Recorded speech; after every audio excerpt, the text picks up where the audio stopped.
Magandang araw po sa inyong lahat. Sa araw na ito, mapapakinggan po natin ang kwento ng may 18 taong gulang na binatang si Ariston. Makikilala niya ang isang lalaking palaboy na babago sa diskarte niya sa buhay. Kasabay ng pagbabalik ng palaboy sa kanilang baryo, ang pamiminsala rin ng kampon ng kadiliman. Ano kaya ang lihim na matutuklasan ni Ariston tungkol sa pagkatao ng lalaking palaboy? Magtagumpay kaya siya laban sa puwersa ng kadiliman? Sama-sama po nating pakinggan ang buhay at pakikipagsapalaran ni Ariston kasama ang antingerong palaboy sa Negros. Ngunit bago po ang lahat, mga idol, huwag po nating kalimutang mag-subscribe at i-hit ang notification bell sa aking YouTube channel na The Voice Addict at Apong Isaak para sa mas marami pang makapigil hininga na kwentong aswang at katatakutan mula sa mundo ng kababalaghan. Umpisahan na po natin ang kwento. Sige, hawakan niyo mabuti ang mga kamay ng palaboy na yan. Sandali lang, Drigo. Ako ang unang sasapak sa lalaking yan. Teka muna, Pedro. Ako ang unang nakakita sa kanya, di ba? Kaya sa akin siya unang magbabayad. Huwag! Maawa kayo! Ano bang kasalanan ko sa inyo? Nagtatanong ka pa? Ikaw ang kumuha ng manok ni Drigo, di ba? Nagkakamali kayo sa mga ibinibintang nyo sa akin. Hindi ko kinuha ang manok nyo. Sinungaling! Lumang style na yan. Nagpapalusot ka lang eh. Wala talaga akong kinuha. Huwag ka lang tumanggi. Aminin mo na, palaboy, para hindi ka na masaktan. Wala talaga akong alam sa mga ibinibintang nyo. Kaya't pakawalan nyo na ako. Nakikiusap ako. Ang dapat sa mga kagaya mo, pinapatay dahil salot ka. Magmula nang dumating ka sa lugar namin, sunod-sunod na mga namatay sa baryo namin. Marahil, bukod sa magnanakaw ka, isa ka ring aswang. Wala kayong sapat na batayan sa mga ibinibintang nyo sa akin. Matigas ka? Sige, tignan ko lang kung magmamatigas ka pa sa gagawin namin sa'yo. Mula naman sa kinaroroonan ng may 18 taong gulang na binatang si Ariston, naririnig niya kung ano ang mga sinasabi ng magkaibigan sa lalaking palaboy na si Mang Ebreo. Habang nagpupumiglas ito mula sa pagkakahawak sa tigkabilaang braso ng 2 lalaki na kasama nina Pedro at Drigo. Hindi na halos nagulat si Ariston dahil madalas niyang nakikita ang mga ito na pinag-iinitan ang lalaking palaboy. Ayaw niya sanang makialam sa problema ng iba, subalit hindi niya matiis na hayaan na lamang saktan ng mga ito si Mang Ebreo. Muling sinulyapan ni Ariston ang mga lalaking may hawak pa rin sa lalaking palaboy. Pagkalipas ng ilang sandali, pinagbababayo ng suntok ng mga lalaki ang palaboy. Bumagsak ito sa lupa habang sinasalo ang lahat ng sipa at suntok ng mga ito. Kaya naman, hindi na nakatiis ang binata. Malalaki ang hakbang ng mga paa na nilapitan niya sina Drigo at Pedro. Kasabay ng bawat hakbang, malakas siyang sumigaw para mabaling ang atensyon ng mga ito sa kanya. Hoy! Itigil niyo yan! Huwag niyo siyang saktan! Lahat ng tao ay napalingon sa gawi ng binata. Subalit patuloy pa rin ang pambubugbog ng mga ito sa lalaking palaboy. Habang unti-unting lumalapit si Ariston, napansin niya na nababalutan na ng alikabok ang katawan ni Mang Ebreo habang namimilipit ito sa labis na sakit. Muling umalingaw-ngaw ang malalakas na suntok at hampas ng sipa sa katawan nito, kasabay ng pagmumura ng mga lalaki. Sa kabila nito, Hindi man lang gumanti ang lalaking palaboy. Ni daing ay walang narinig si Ariston. Tila ba tinanggap na lamang nito ang hapdi ng bawat hagupit ng kamao ng magkaibigan. Habang patuloy sa pambubugbog ang mga ito, dumadagundong din sa paligid ang pagtatanong nina Pedro at Drigo tungkol sa manok na nawala. Sakto namang paglapit ni Ariston, agad niyang itinulak sa balikat sina Pedro at Drigo, kaya napalayo ito ng agwat kay Mang Ebreo na nakabulagta pa rin sa lupa. Anak ng putya, oo. Bakit ka ba nakikialam dito, ha, Ariston? Kailangan ko na talagang makialam dahil hindi na tama ang ginagawa niyo. At sino ka para magsabi sa akin ng ganyan, ha? Huwag ka na magkunwari, Drigo. Alam kong gumagawa ka lang ng kwento para hindi isipin ni Pedro na ibinenta mo sa iba ang manok nyo. Di ba? Kilala kita eh. Alam ko mga ganyang style mo. Drigo, anong sinasabi ni Ariston? Anak naman ng tutyang, oo. Huwag mong sabihing naniniwala ka sa kanya, Pedro. Drigo. Pwede ba? Alam mong totoo ang sinasabi ko. Nakita ko. Iniabot mo ang tandang kay Mantaning, di ba? Tumigil ka. Walang katotohanan niya sinasabi mo. Bakit? Ayaw mo bang malaman ni Pedro na ibinenta mo sa iba ang manok nyo at sinolo mo ang pera? At para hindi ka makonsensya, inilibre mo siya ng alak, di ba? Tumigil ka na.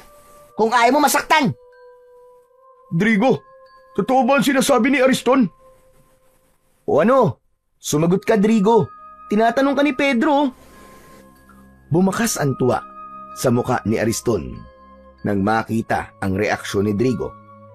Halata yun sa paglikot ng mga mata at pamumula ng muka ni Drigo. Kaya naman, hindi na nakatiis si Pedro at agad nitong kinuwelyuhan ang kaibigan. Drigo, sumagot ka! Totoo ba ang sinasabi ni Ariston? Oo na. Ibinenta ko nga manok natin. Bitiwan mo na ang damit ko. Kung ganun, nasaan ang kaparte ko? Hati tayo dun, di ba? Wala na eh. Naubos ko na. Anak naman ng tutsa, oo. Akala ko ba magkaibigan tayo? Bakit niloko mo ako? Sinungaling ka. Wala kang kwenta. Tinalo mo ako. Abalyang binitiwan ni Pedro ang damit ni Drigo. Saka tuluyang umalis at naglakad papalayo sa kanilang kinaroroonan. Kaya naman, galit na hinarap ni Drigo si Ariston. Lintik kang buwisit ka. Pakialamero ka talaga kahit kailan, Ariston. Dala ng matinding galit ni Drigo kay Ariston, agad itong nagpakawala ng malakas na suntok. Tumama yun sa kanyang muka, ngunit hindi siya natinag. Sumugod na rin ang dalawa pa nitong mga kasama at pinagtulungan siya ng mga ito na bugbugin. Sa simula, nagawa niyang sabayan ang mga suntok at sipa ng dalawang lalaki. Mabilis ang kanyang mga kamao, kaya't ilang beses niyang napabagsak ang kalaban kasama na si Drigo. Subalit habang lumilipas ang mga sandali, nagsimulang bumigat ang galaw ni Ariston at unti-unting nauubos ang kanyang lakas. Sa pagkakataong yun, nagsabay-sabay na ang tatlo sa pag-atake sa kanya. Dahil dito, hindi na iwasan ni Ariston ang pagtama ng kamao ng mga ito sa kanyang katawan. Bawat hampas ay nagdulot ng matinding hapdi sa kanyang kalamnan. Hanggang sa huli, nawalan ng lakas si Ariston at tuluyang bumagsak sa malamig na lupa. Hingal na hingal at halos hindi na makatayo. Hindi nagtagal, pinakawalan ni Drigo ang malalakas na suntok. Sinunggaban nito si Ariston sa damit at sa tindi ng galit nito, binayo ng suntok sa muka ang binata. Dumugo ang labi at ilong ni Ariston at sa bawat suntok, nag-iwan ito ng pasa at sugat sa kanyang muka. Hindi pa nakontento, Sinipa pa siya nito sa tagiliran, dahilan upang mapaubo si Ariston sa labis na sakit. Ang lupa ay nabahira ng dugo at ang hangin ay napuno ng mga ungol ng sakit mula sa bibig ng binata. Sa gitna ng karasang yun, biglang dumating si Lolo Castor. Mga walang hiya kayo! Anong ginawa niyo sa apo ko? Huwag kang makialam dito, tanda. Baka ikaw naman ang samain sa akin. Bakit hindi ako makikialam? Pinapatay mo lang ang apo ko, buwisit ka! Lolo Castor, lumayo po kayo sa kanya. Huwag po kayong lalapit. Pambihira ka naman, Ariston. Ano ba nangyari? Inawat ko lang po sila eh. Umawat daw. Yung apo nyo, pakialamero yan. Lintik yan. Sinira ang diskarte ko. Nalaman tuloy ni Pedro na ibinenta ko manok namin. Kasalanan mo naman palang lintik ka. Anong kasalanan ng apo ko sa'yo? Anong dahilan? At pinugbog mo ang apo ko, Drigo? Ibinuking niya ako eh. Kasalanan niya. Siguro naman, magtatandala ang apo mong inutil, tanda. Ikaw ang dapat na magtanda. Pagsisisihan mo, ang ginawa mo pananakit sa apo ko, hayop ka. Tandaan mo yan. Huwag mo nga akong tinatakot sa pagbabanta mo. Anong magagawa mo, ha? Isa ka lang matanda at wala lang silbi. Matandang hukluban. Ah, ganun pala, ha? Sige. Tatandaan ko mga sinabi mo. Pero ito tatandaan mo, Drigo. Sa oras na saktan mo uli ang apo ko, makikita mo, pagsisisihan mo na nabuhay ka pa dahil ako mismong makakalaban mo. Ako ang pakinggan mo, tanda. Dahil sa oras na makialam ka ulit sa akin at ang hambog mong apo, sinasabi ko sa inyo, ako mismo ang magpapalaya sa inyo sa baryong ito. Tandaan nyo yan! Kitang-kita ni Ariston ang panginginig sa nakadurong daliri ni Drigo dahil sa labis na galit. Kaya naman, bumundol ang kaba sa kanyang dibdib.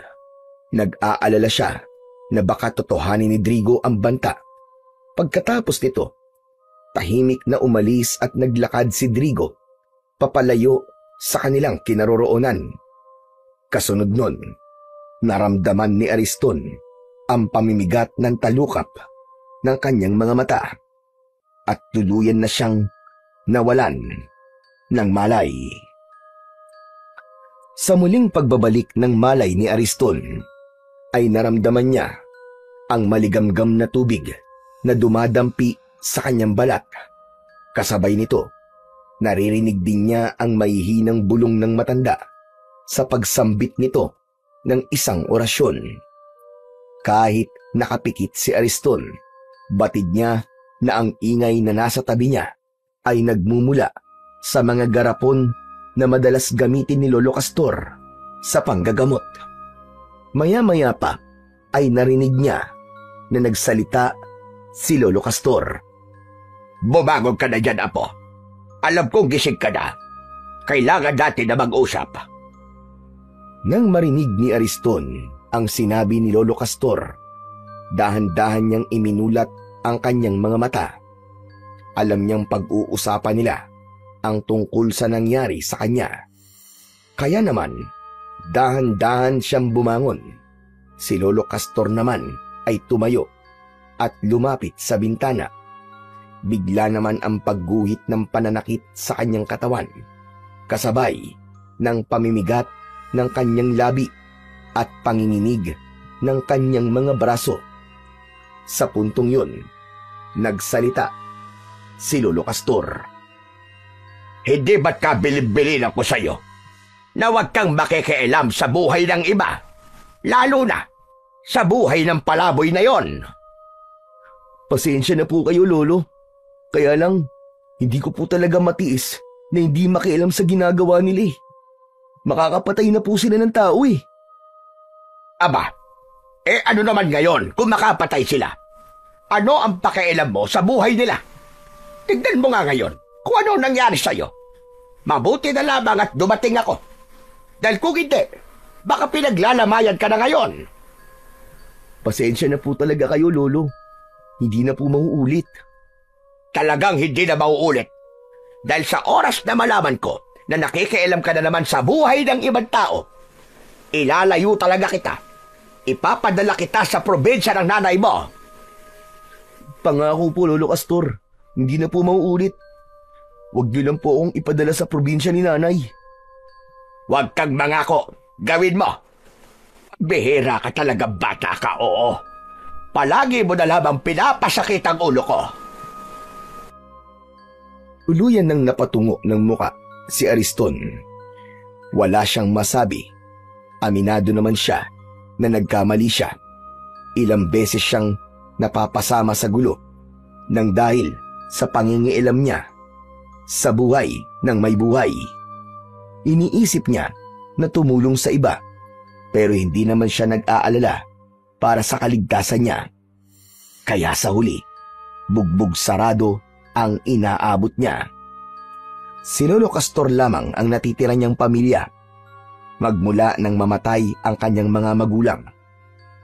Si Lolo Castor ay isang mahusay na albularyo sa kanilang baryo. Naging sikat ang matanda dahil sa husay nitong manggamot. Kaya naman, yun na rin ang naging hanap buhay ng matanda pagkatapos itong tumigil sa pananabas ng tubo. Teka, sandali lamang, Ariston. Bakit ba madalas mong ipinagtatanggol si Ebreo? Ano ba ang meron? At handa ka magbuwis ng buhay para sa kanya? Hindi niyo po ba nakikita? Nakakaawa po ang itsura niya. Wala pong pamilya na magtatanggol sa kanya. Hindi ko po talaga kayang makitang may sinasaktan sa harapan ko, Lolo. Ewan ko ba? Ay, nako. Pambihira ka talaga, Ariston. Hanggang maaga pa, itigil mo na ang pagtulong sa iba. Itigil mo ang ugaling yan. Baka ikapahamak mo yan at pagsisihan mo sa bandang huli. Isa pa, tutulong ka lang din naman. Doon pa, sa nasisiraan na ng ulo. Ano po ba nangyari kay Mang Embryo, Lolo Castor? 17 taon na ang nakakalipas nang maganap ang pagsalakay ng mga pirata at rebelde sa lugar natin. Kinuha nila ang mga babae sa baryo. Pinagsamantalahan sa harap ng kanilang mga asawa at ang mga sanggol noon na edad 1 taon. Pinatay ng mga tulisan sa pamamagitan ng pag-aagi sa mga ito sa ere at pagkatapos ay sasambutin ng kanilang itak. Lahat ng yon ay nasaksihan ni Embryo. Namatay ang kanyang pamilya sa mismong harapan niya. Kaya po ba nasiraan ng ulo si Mang Embryo at naging isang palaboy? Hindi yun ang naging dahilan kung bakit naging palaboy si Embryo. Hindi niya kinaya ang sakit nang mawalan siya ng pamilya. Kaya umalis siya sa baryo natin. Pero pagkalipas ng ilang taon, bumalik siya. Ganyan na ang kilos niya. Ang sabi marahil daw ay kinuha ng engkanto si Embryo. Kaya't nagkaganya ng buhay niya. Kaya naman, nakikiusap ako sa iyo, Apo. Abay, mag-iingat ka sa kanya. Dahil hindi natin sigurado kung sino nga ba talaga ang Embryo na bumalik sa lugar natin. Ang mga engkanto ay kilala sa kakayahan na manguha ng katawan ng mga tao para sila ang pumalik. Pero sa tingin ko naman po ay mabuti po siyang tao. Naiintindihan ko na po ngayon kung bakit po siya nagkaganon. Nakakaawa naman po palang sinapit niya. Walang puwang ang awa sa kanya, Apo. Basta iwasan mo ang Embryo na yon. Bakit ko naman po siya iiwasan, Lolo Castor? Hindi po ba't mas dapat po siyang lapitan at kaawaan? Dahil magmula nang bumalik siya sa baryo natin, sunod-sunod na ang pagkamatay ng mga tao sa lugar natin. May minsan na natatagpuan sa kakauyan, wakwak ang tiyan at nagkalat ang laman loob sa lupa. Hanggang ang iba naman ay nagkakasakit. Tinutubuan ng malalang sugat sa katawan. Pagkatapos ay nilalabasan ng kung ano-anong mga insekto sa sugat. Lahat ng yun ay nangyari magmula nang bumalik si Embryo. Wala pong sapat na batayan para ibintang sa kanya ang mga nangyayari sa baryo natin. Parang napaka-imposible naman yata ang sinasabi niyo tungkol sa kanya, Lolo. Posible lahat ng mga sinabi ko tungkol sa kanya. Kadalasan ng mga nilalang na nagtatago sa dilim ay magagaling magpanggap at magkunwari. Baka hindi mo alam, ay nasa tabi-tabi lang sila at handa nang umatake sa oras na magkaroon ng pagkakataon. Pasensya na, Lolo. Pero hindi po talaga ako naniniwalang magagawa yun ng Mang Ebreo. Isa pa, magaan po talaga ang loob ko sa kanya. Dahil naaawa po ako sa kalagayan niya. Maniwala ka, Apo. Hinala ng mga tao. Aswang ang lalaking palaboy na yon. Hindi magtatagal at malalantad din sa lahat ang totoo niyang pagkatao. Nakalimutan niyo na po ba, Lo? Na kapag walang sapat na batayan at patunay sa lahat ng hinala, hindi tayo maaaring manghusga ng kapwa. Alam ko naman yun, Apo. Pero iba si Ebreo. Kahit sundan mo pa siya, makikita mo. Lalabas din ang totoo niyang pagkatao. Sa sinabing yun ni Lolo Castor, isang plano ang nabuo sa isip ni Ariston. Sa isip niya ay susundan niya si Mang Ebreo para malaman kung may katotohanan ba ang sinasabi ni Lolo Castor. Isang malalim na buntong hininga ang pinakawalan ni Ariston. Hindi na siya nagtanong pa sa matanda.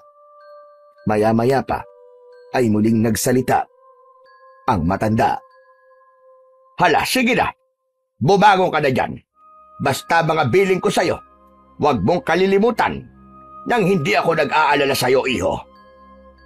Huwag na po kayo mag-alala, Lolo Castor. Hindi ko na po kayo bibigyan ng sakit ng ulo. Pangako po. Abay, dapat lang. Baka yan pa maging dahilan ng maaga kong kamatayan. Masakit din naman sa ulo yung palaging nagsasaway sa'yo. At saka hindi ka na bata, Ariston. Hala, sige na. Bumangon ka na dyan at magtrabaho ka na. Total naman magaling na ang sugat mo at nalagyan ko na yan ng gamot. Teka, saan naman po pala kayo pupunta at bihis na bihis po kayo? Magtutugo ako sa kabilang baryo. Meron akong pasyente roon. Kaya naman bahala ka na muna rito. Yung mga ibiniling ko sa'yo, wag mong kalilimutan. Hindi na hinintay ni Lolo Castor na sumagot pa si Ariston. Agad itong umalis sa kanyang harapan at naglakad palabas ng kanyang silid. Pagkalipas ng ilang sandali, narinig niya ang pagbukas ng pinto sa labas. Kasunod ng mahinang yabag ng paa nito, papalayo sa kanilang bahay. Kaya naman, nang kumalat ang nakakabinging katahimikan sa loob ng kanyang kwarto, saka lamang niya naisip ang tungkol kay Mang Ebreo. Bigla niyang naalala na nasaktan din ito mula sa pambubugbog nina Pedro at Drigo. Nang mga sandaling yon, ay naramdaman niya ulit ang pananakit ng kanyang binti. Ngunit nailalakad niya na ito ng bahagya. Talagang maaasahan si Lolo Castor pagdating sa panggagamot. Kaya naman, hindi nakapagtataka na marami na ang nagtitiwalang magpagamot sa matanda. Pagkalipas ng ilang araw, matapos siyang bugbugin ni Drigo at ng mga kasama nito, bumalik na si Ariston sa nakasanayan niyang gawain. Kagaya ng dati, nagsimula siyang magtrabaho sa tubuhan ni Kaloy. Banayad ang hagod ng kanyang itak habang tinatabas ang mga tubo. Nang bigla niyang naramdaman na bahagyang lumalamig ang ihip ng hangin. Saka lamang niya napansin na malapit na palang dumilim ang paligid. Kaya naman, nagpasya si Ariston na lisanin ang lugar na yon. Pagkaraan ng ilang sandali, habang tinatahak niya ang daan pauwi sa kanilang bahay, bigla niyang naalala si Mang Ebreo. Ilang araw na rin ang lumipas, pero hindi ko na nakikita si Mang Ebreo. Nasaan na kaya siya ngayon? Ano na kayang kalagayan niya? Tumigil sa paglalakad si Ariston nang makasalubong niya si Drigo. Nakatungo ang mukha nito at balot ng balabal ang buo nitong katawan. Napakunot ang kanyang noo, kaya napatitig siya sa muka ng binata. Napansin niya kagad ang mga sugat nito sa balat. Nagtutubig yun at namamaga. Hindi siya maaaring magkamali. Sakit yun ng mga taong dinadapuan ng peste o salot na sakit sa kanilang lugar. Kaya naman, bigla niya itong nilapitan at hinawakan ang mga kamay nito. "Drigo, sandali lang! Ano nangyari sa balat mo?" Hinablot nito ang braso mula sa pagkakahawak ni Ariston. Pagkatapos ay tinignan siya nito ng matalim. Dinuro siya nito sa kanyang muka habang nanginginig sa galit. Wag mo akong hahawakan, Ariston, ha? Ang hayop na palaboy na yun. Tignan mo ang ginawa niya sa akin. Ha? Sandali, anong ibig mo sabihin, Drigo? Si Mang Ebreo ang may gawa nito sa akin, Ariston. Sigurado ko na binarang niya ako para makaganti siya sa akin. Hahanapin ko talaga siya. Pagbabayaran niya to, humanda siya sa akin. Teka, sandali lang. Sa tingin ko hindi niya kasalanan kung bakit nangyari yan sa'yo. Dati na may ganyan na sakit na kumakalat sa baryo natin, di ba? Kaya huwag ka magpadalos-dalos ng desisyon. Hindi ako tanga, Ariston. Siya lamang ang gagawa nito sa akin. Alam ko, mambabarang ang hayop na yon. Papatayin ko siya. Isinusumpa ko. Nahahanapin ko siya kahit saan pa siyang lupalok magtago. Kaya kung alam mo kung nasan si Mang Ebreo, ang mabuti pa sabihin mo na. Drigo, kahit alam ko pa kung saan siya nagtatago, wala kang maaasahan na tulong mula sa akin. Kaya makakaalis ka na. Hanapin mo siya na mag-isa kung gusto mo. Siguro magkasabwat kayong dalawa, no? Kaya mo siya pinagtatakpan. Kung ganun, si Lolo Castor ang tatanungin ko. At sa oras na hindi niya gawin ang sinasabi ko, ang lolo mo ang papatayin ko. Tandaan mo yan. Sabay alis ni Drigo sa kanyang harapan. Sinubukan ni Ariston na pigilin ito, ngunit ang balabal nito ang nahawakan niya. Kaya naman, natanggal ang pagkakabalot nun sa katawan ni Drigo. Lumantad sa paningin ni Ariston ang nakakadiring itsura ng buong katawan ni Drigo, kasunod ng pag-alingasaw ng masangsang na amoy mula sa katawan nito. Sa pagkakataong yun, pareho silang natigilan. Kitang-kita ni Ariston ang mga sugat sa balat nito, namamaga at nagtutubig. Ang bawat paligid ng sugat ay nangingitim na at may mabahong likidong tumutulo na tila nana. At habang pinagmamasdan ni Ariston ang sugat sa katawan ni Drigo, lumabas mula sa sugat nito ang buhay at maliliit na ipis. Nagtatatalon si Drigo na pilit na pinipispisan ang sarili nitong sugat upang matanggal ang mga isip. Gusto niyang masuka, ngunit mas nangibabaw ang pag-aalala niya sa mga nakikita. Sa kabila ng sakit na nararamdaman ni Drigo, pilit nitong piniga ang sugat. Hindi halos magawang tignan ni Ariston ang mga nangyayari sa kanyang kaharap. Gusto niya itong lapitan, gusto niyang tulungan, ngunit ibinilin sa kanya ni Lolo Castor na kapag nakaharap niya ang mga taong may ganong kondisyon, ay huwag niyang hahawakan ang mga yon.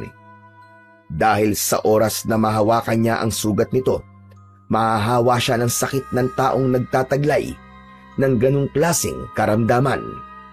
Kaya naman, nanlalaki ang kanyang mga mata habang nakatingin lamang sa lalaki. Bumakas sa muka ni Drigo ang labis na paghihirap. Maputla, pawis na pawis, at halos mapunit ang labi sa kakakagat dahil sa kirot. Ang bawat hininga nito ay mabilis na parang pagod. Naluluha ang mga mata dahil sa takot sa mga ipis.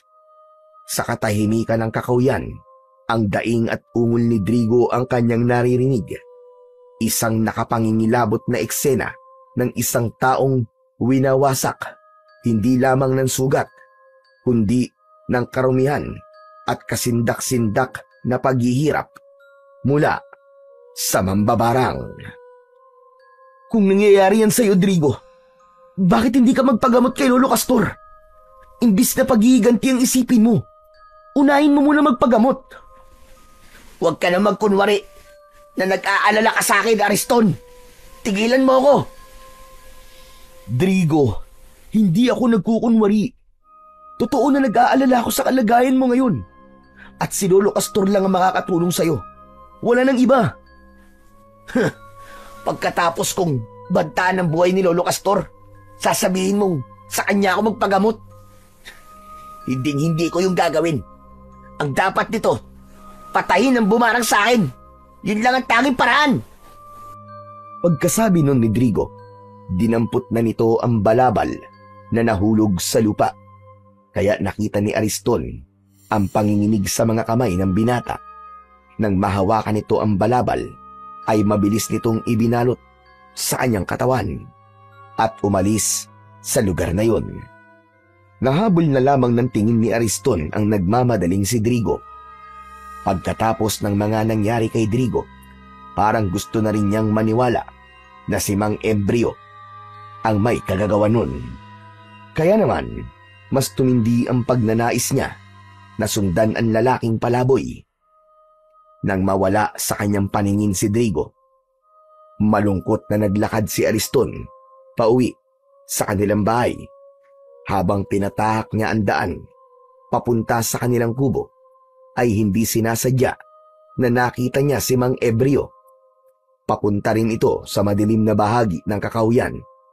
Nagtataka na napatago sa likod ng puno si Ariston. Ito na ang tamang pagkakataon para sundan siya. Gusto kong malaman kung may katotohanan ba ang sinasabi ni Drigo at ni Lolo tungkol sa kanya. Tumingala muna si Ariston sa langit at nakita niya na malapit ng dumilim. Ngunit yun na ang pagkakataon na pinakahinihintay niya. Ang sundan si Mang Ebreo at alamin kung ano ang katotohanan. Pinagmasdan ng binata ang kanyang itak. Sa kadahan-dahan na naglakad pasunod sa matandang lalaki.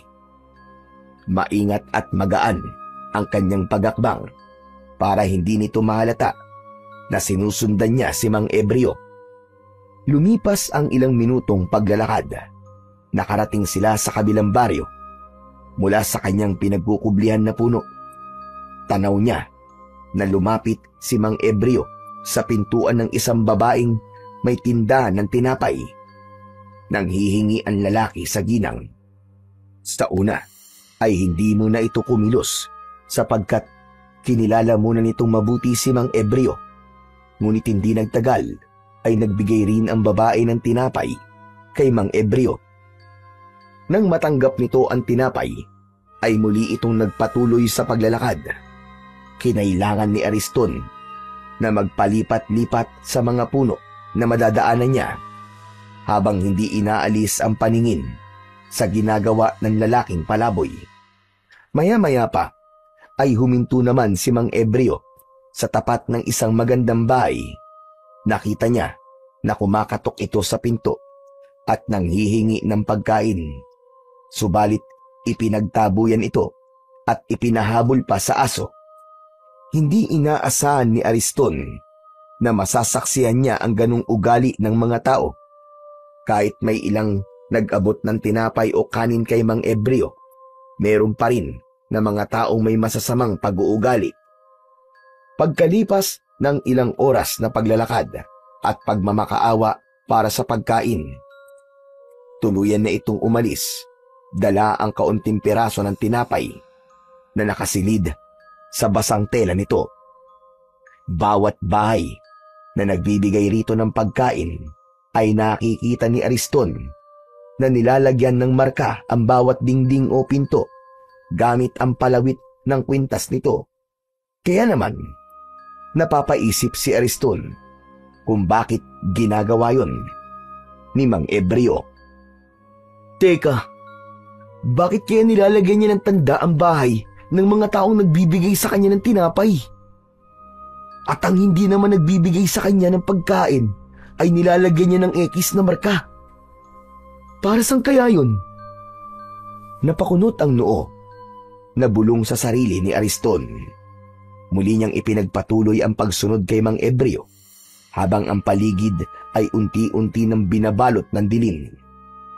Bumakas ang pag-aalala sa dibdib ni Ariston. Kailangan niyang makabalik kagad sa bahay nila upang hindi malaman ng matanda ang pinaggagawa niya habang wala ito. Mabuti na lamang at naisipan ni Mang Ebreo na bumalik sa gubat. Tinahak nito ang daan papunta sa kakahuyan. Maya-maya pa ay tumigil ito sa paglalakad. Sa tapat ng isang maliit na matandang punong balete, lumapit si Mang Ebreo. Hinilapag nito ang daladala at umupo sa isang batong nababalutan ng damo. Pagkaraan ng ilang sandali ng pagpapahinga, sinimulan nitong buksan ang tinapay at marahang isinubo sa bibig.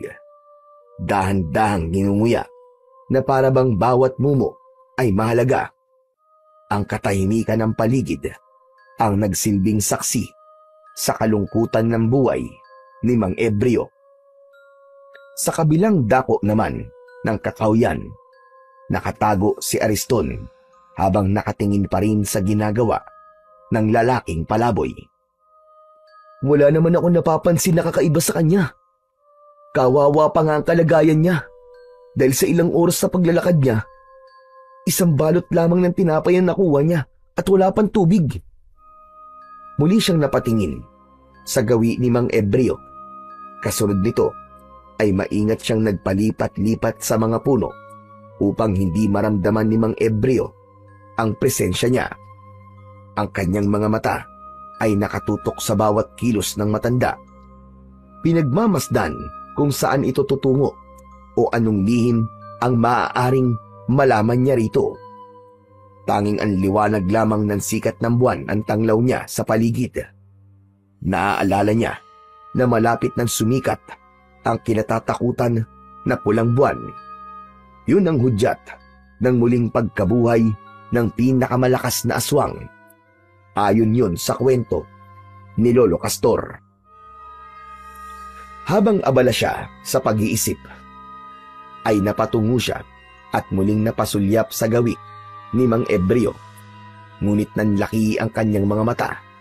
Nawala bigla ang matandang lalaki sa kinauupuan nitong bato. Hala! Nawala siya! Pambihira naman, oo! Nasaan si Mang Ebreo? Saan kaya siya nagpunta? Inilinga ni Ariston ang kanyang paningin sa buong paligid.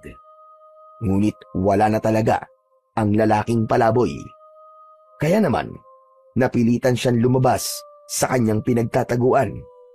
Naglakad siya papalapit sa bato na inuupuan ni Mang Ebreo. Ang bilis naman niyang mawala. Pambihira! Akma na sanang paalis sa tapat ng puno ng balete si Ariston nang bigla siyang nakarinig ng mahinang pag-angil sa kanyang likuran. Biglang may malamig na hangin ang dumampi sa kanyang batok. Napalingon siya at doon niya nakita ang isang nilalang na tahimik na nakatayo sa kanyang likuran. Nakangising tumutulo ang malapot nitong laway. Ang nilalang ay matangkad, payat, ngunit litaw ang matitigas na buto sa ilalim ng balat. Ang muka ay pahaba, may malalaking mata na kulay dilaw na kumikislap pa nga sa dilim. Ang bibig nito ay nakanganga at mula roon nakalitaw ang mahahabang pangil na tila panghayop habang ang dila ay mahaba. Ang mga kuko nito ay matutulis, kasing haba ng patalim at ang balat ay kulay abong nanunuyo, parang balat ng bangkay. Mula sa likuran nito ay umaalingasaw ang amoy ng nabubulok na laman ng tao. Nakakasulasok at nakakapangilabot. Nanlamig ang buong katawan ni Ariston. Ang kanyang dibdib ay bumilis ang tibok at ang kanyang mga tuhod ay nanginig na parabang nawawala na siya ng lakas. Ramdam niya ang paggapang ng takot mula ulo hanggang talampakan at ang kanyang lalamunan ay nanuyo na tila ayaw maglabas ng tinig. Gusto niyang kumilos pero nanigas ang kanyang mga kamay at sa kanyang mga mata ay malinaw na nakikita ang panganib. Isang halimaw na handang lapain siya anumang oras sa pagitan ng katahimikan ng kagubatan at ng malupit na anyo ng nilalang. Si Ariston ay natigilan, pinipilit na hanapin ang tapang sa kanyang puso. Ngunit ang takot ay lalong lumakas at halos umabot na sa kanyang kaluluwa. Bigla niyang naalala si Mang Ebreo. "Ikaw ba yan, Mang Ebreo? Patawarin niyo po ako kung sinusundan ko po kayo. Huwag niyo po akong sasaktan. Maawa po kayo sa akin." Hindi siya nito pinansin. Sa halip, mas lumaki pa ang pagkakangisi nito. Hindi rin niya inaalis ang paningin sa nilalang. Tila nabibinga siya sa nakakatakot na anyo ng aswang. Tanging ang malakas na pag-angin lamang nito ang gumising sa natutulog niyang katinuan. Panay ang lunok niya ng laway dahil sa nararamdaman na takot. Dahan-dahan lumapit ang nilalang sa nakatulalang si Ariston. Bago pa siya makagalaw, isinubsob na ng halimaw ang ulo nito sa kanyang balikat. Ramdam na ramdam ni Ariston ang malamig na hininga ng nilalang. Kasunod, ang matinding hapdi ng unti-unting pagbaon ng mahahabang pangil nito sa kanyang laman. Parang mabagal na bangungot ang bawat sandali. Narinig niya ang pagkapunit ng sariling balat at ang biglang pagbulwak ng dugo na dumaloy sa kanyang damit hanggang sa kanyang dibdib. Naramdaman niya ang init ng dugo habang bumababa ito sa kanyang tiyan at tagiliran, at kasabay nun ang nakakapanlumong kirot na tila dumurog sa kanyang kalamnan. Napaluhod sa sakit si Ariston at malakas na napasigaw. Ang kanyang katawan ay nanginginig at ang kanyang mga kamay ay pilit na itinutulak ang bibig ng halimaw. Ngunit mahigpit ang kapit ng aswang. Habang tinutulak niya ang mukha nito, mas lalo lamang bumabaon ang pangil nito. Naramdaman niya na tila may matigas na bagay na naiwan sa kanyang laman. Kasunod nun, dumadaloy ang dugo at naririnig niya ang nakakadiring paglagok ng halimaw. Tila ba umiinom ito ng alak, ngunit ang iniinom nito ay ang mismong buhay at sariwang dugo ni Ariston. Pilit niyang nagpumiglas, hinampas ang katawan ng halimaw, ngunit walang saysay.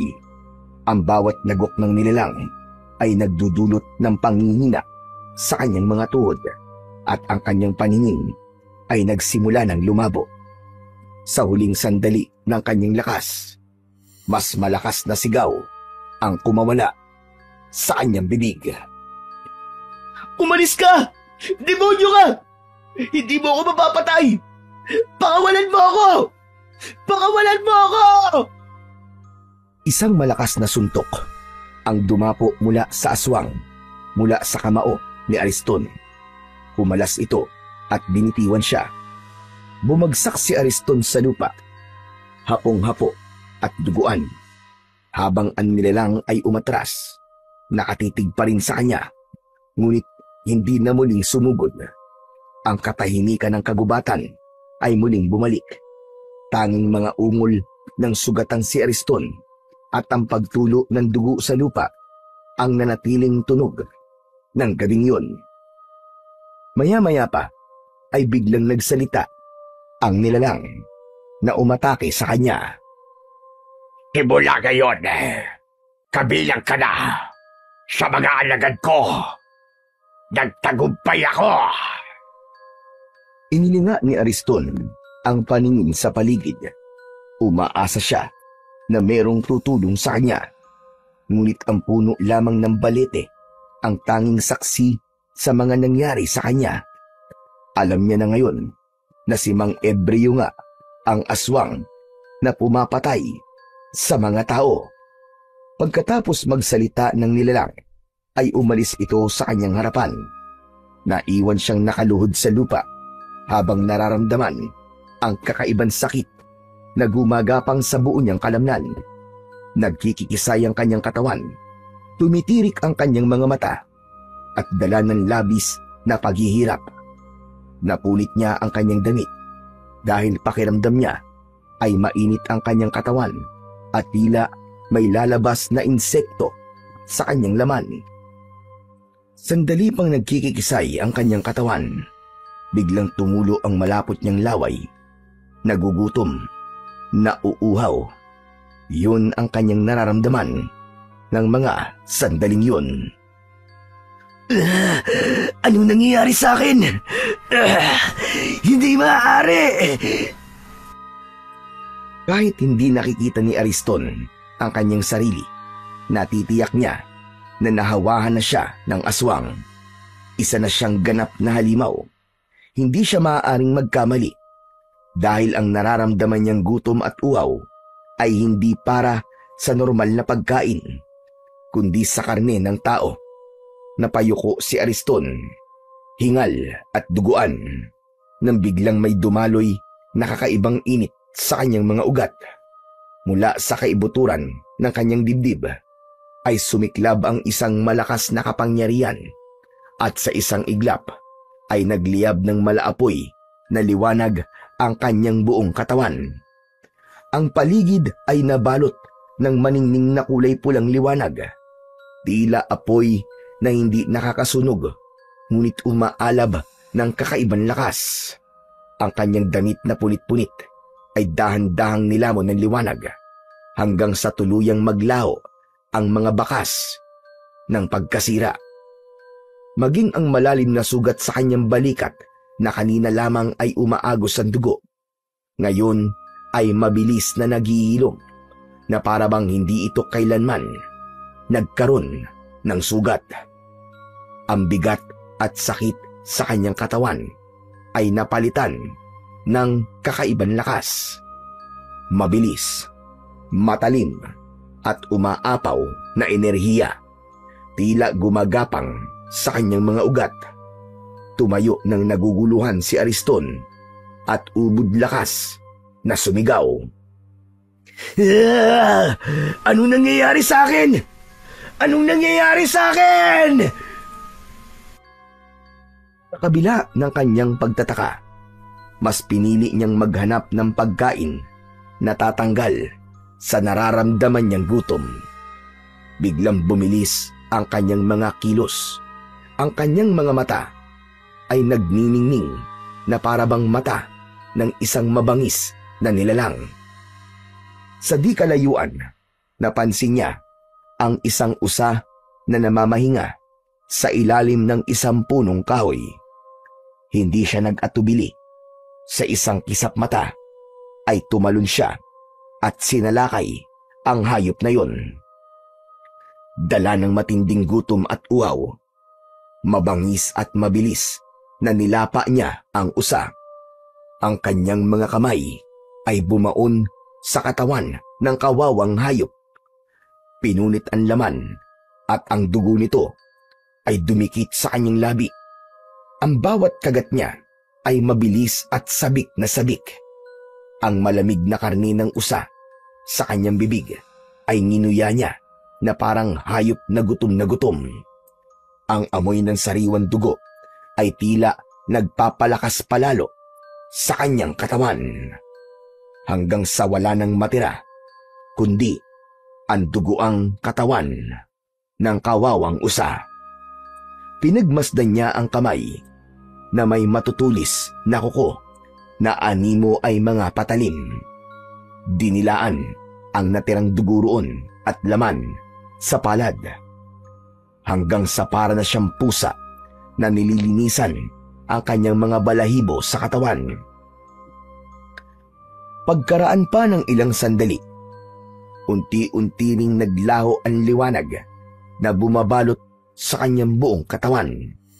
Ang kanyang mga mata ay bumalik na rin sa dati at ang kanyang hininga ay unti-unting bumagal.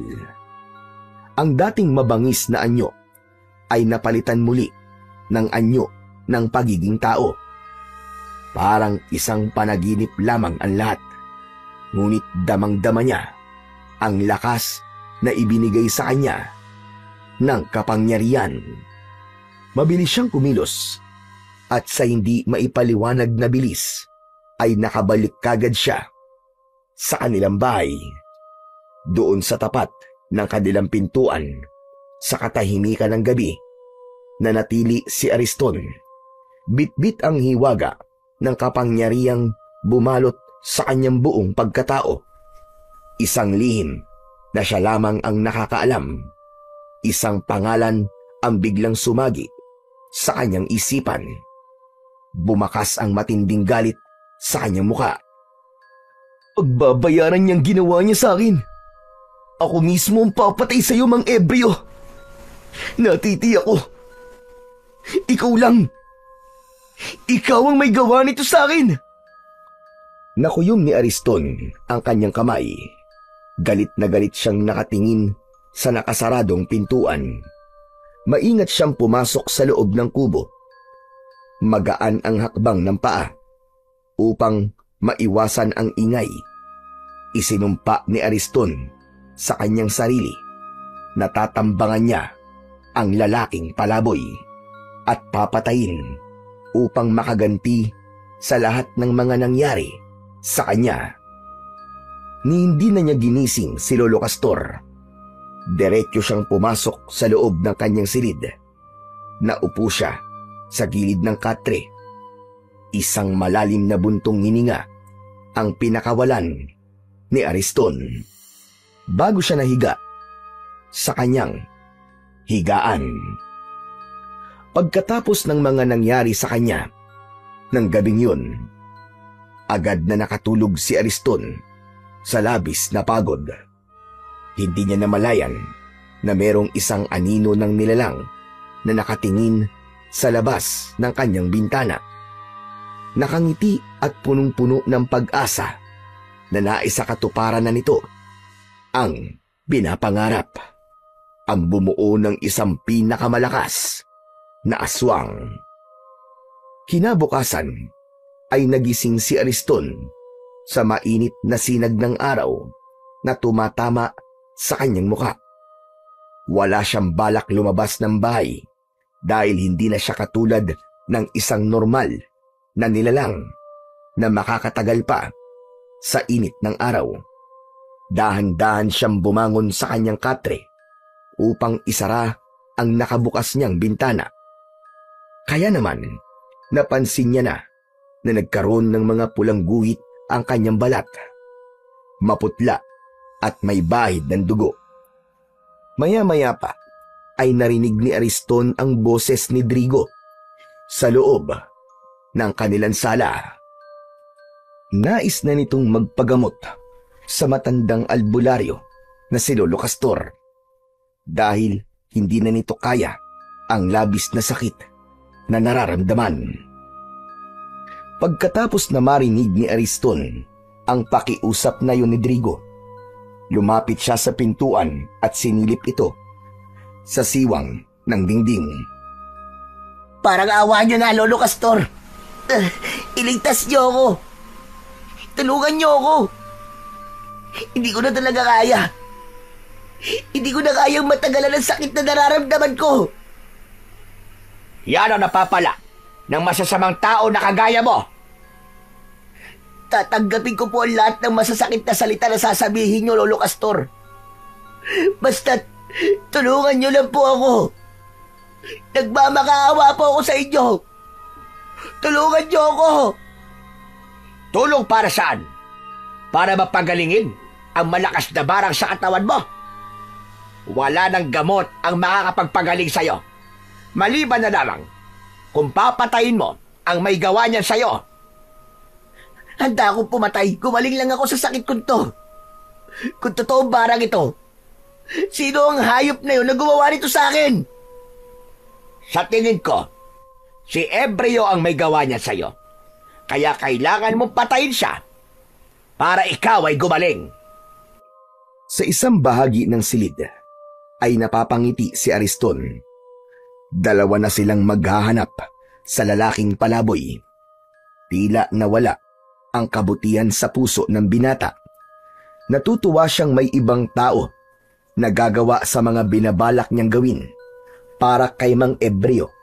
Ngunit sa puso niya ay ninanais niyang siya ang unang makakakita sa lalaking palaboy dahil ang gusto niya, siya mismo ang papatay kay Mang Ebreo. Pagkatapos mag-usap sina Lolo Castor at Drigo, nagpaalam na ang binata sa matanda. Samantalang si Ariston naman ay nanatiling nakikiramdam sa kilos ng matanda sa labas ng sala. Bigla niyang napansin na papalapit sa kanyang silid ang kanyang Lolo Castor. Kaya naman, mabilis siyang naghanap ng balabal. Kailangan niyang maitago sa matanda ang kanyang kalagayan.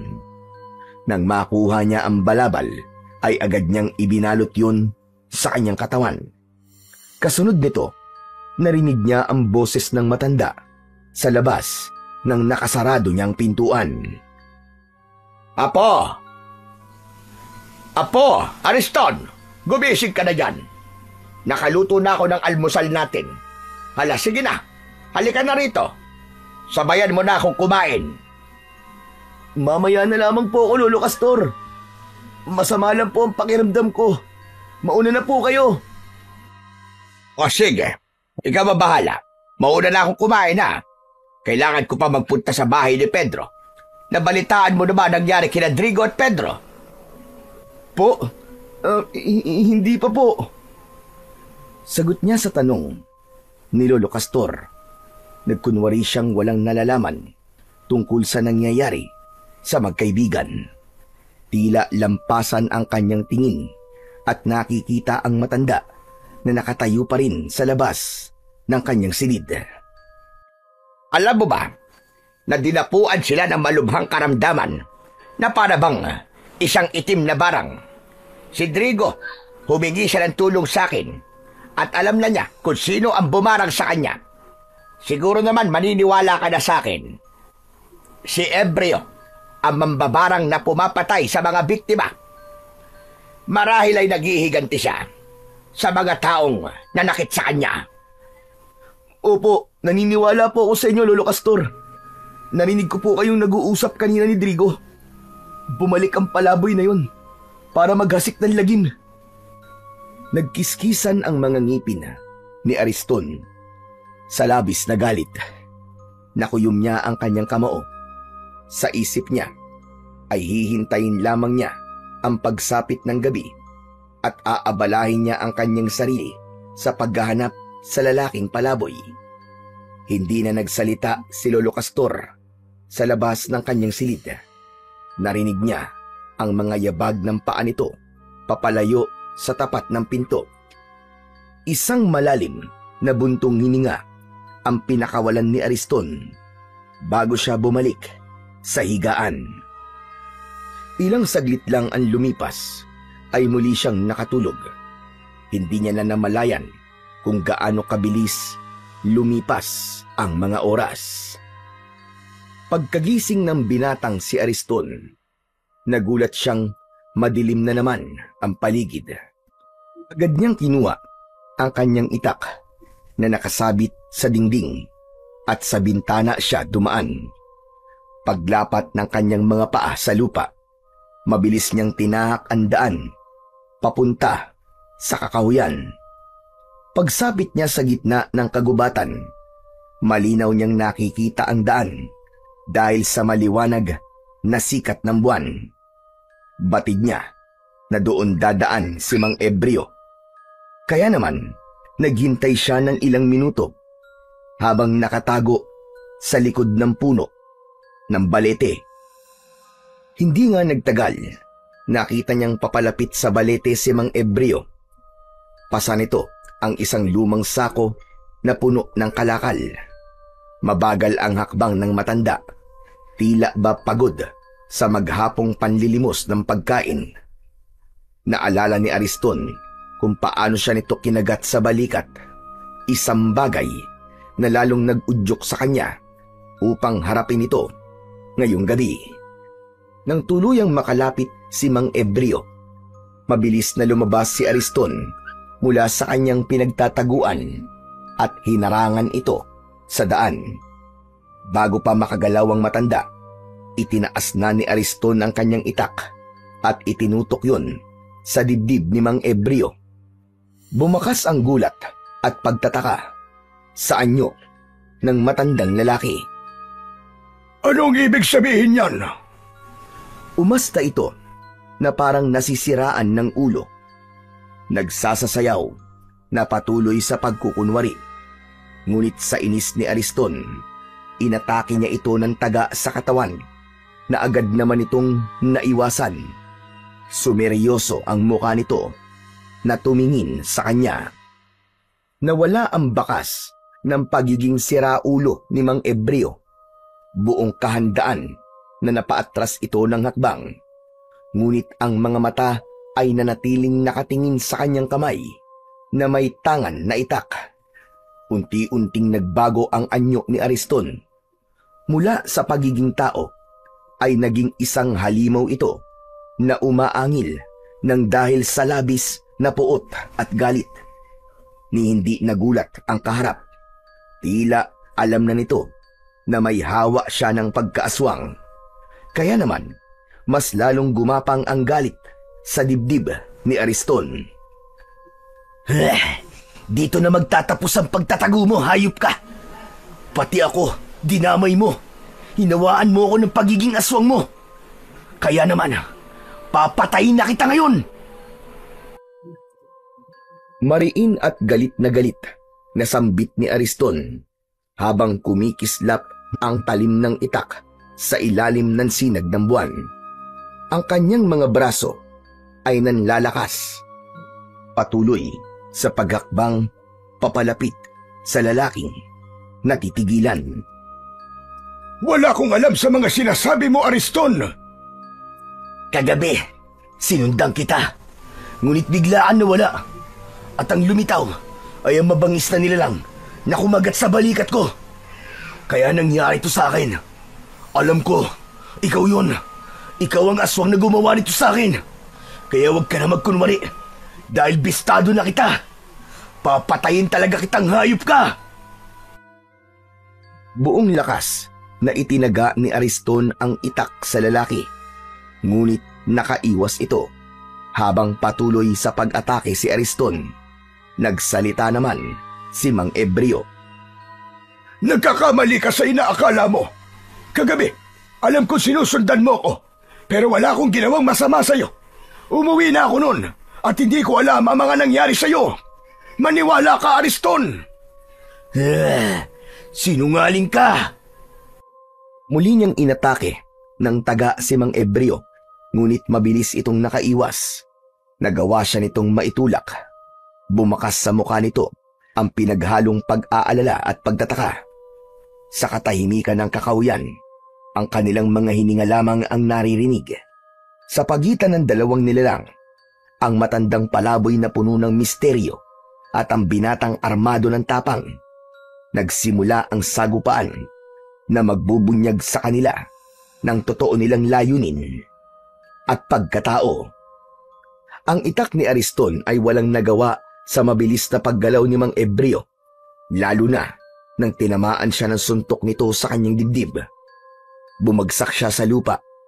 Habang nakahiga si Ariston sa lupa, mabilis naman na hinubad ni Mang Ebreo ang kwintas nito. Akala niya ay gagamitin yun ng lalaki sa kanya upang patayin siya. Ngunit nagkamali si Ariston. Sa pagtalon ni Mang Ebreo papalapit sa kanyang kinaroroonan, mabilis nitong naisuot ang kwintas sa kanyang leeg at agad na tumayo, papalayo sa kanya.